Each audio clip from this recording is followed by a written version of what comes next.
9 ಗಂಟೆಯ ಮತ್ತೊಂದು ಎಕ್ಸ್ಕ್ಲೂಸಿವ್ ಆದಂತಹ ಸುದ್ದಿ. ಇದು ಕಾಂಗ್ರೆಸ್ ಶಾಸಕ ಹ್ಯಾರಿಸ್ ಕುಟುಂಬಕ್ಕೆ ಮತ್ತೊಂದು ಸಂಕಷ್ಟ ಬಂದೊದಗಿರುವಂತಹ ಸುದ್ದಿ. ಇಡಿ ಸುಳಿಗೆ ಸಿಲುಕ್ತಾ ಇದ್ದಾರ ಕಾಂಗ್ರೆಸ್ ಶಾಸಕ ಹ್ಯಾರಿಸ್ ಮತ್ತವರ ಪುತ್ರ ಮೊಹಮ್ಮದ್ ನಲ್ಪಾಡ್. 100 ಕೋಟಿ ವಂಚನೆಯ ಕೇಸ್ನಲ್ಲಿ ಶಾಸಕರ ಕಾರನ್ನ ಆರೋಪಿ ಬಳಸಿದ್ದಾನೆ. ಸ್ಟೋರಿ ಬಹಳ ಇಂಟ್ರೆಸ್ಟಿಂಗ್ ಇದೆ. ಶಾಸಕರ ಜೊತೆ ಆ ಆರೋಪಿಯ ನಂಟಿನ ಕುರಿತು ಇಡಿ ತನಿಖೆ ಇರೋದು. ಏನ್ ಕತೆ ಹಾಗಿದ್ರೆ, ಕೇರಳ ಮೂಲದ ಒಬ್ಬ ಉದ್ಯಮಿ ಮೊಹಮ್ಮದ್ ಹಫೀಜ್, ಆತನ ಮೇಲೆ ಇಡಿ ದಾಳಿಯಾಗುತ್ತೆ.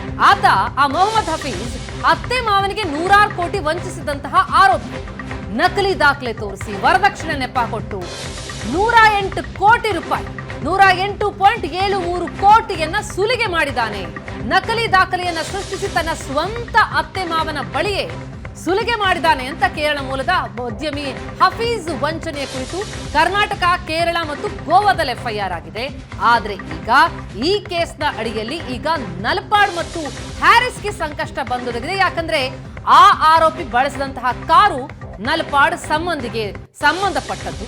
ಹಫೀಜ್ ತನಿಖೆ ಮಾಡ್ತಾ ಇದ್ದಂತಹ ಕೇರಳದ ಕೊಚ್ಚಿ ಇಡಿ ಅಧಿಕಾರಿಗಳು 1 ಕೆಜಿ 672 ಗ್ರಾಂ ಚಿನ್ನವನ್ನ, ಬ್ಯಾಂಕ್ ಖಾತೆಯಲ್ಲಿದ್ದ 4.4 ಕೋಟಿ ಹಣವನ್ನ ಫ್ರೀಸ್ ಮಾಡಿದ್ದಾರೆ.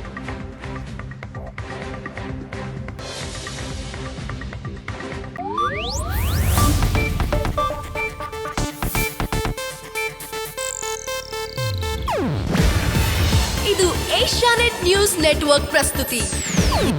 ನೀವು ನೋಡ್ತಿದ್ದೀರಾ ಏಷ್ಯಾನೆಟ್ ಸುವರ್ಣ ನ್ಯೂಸ್.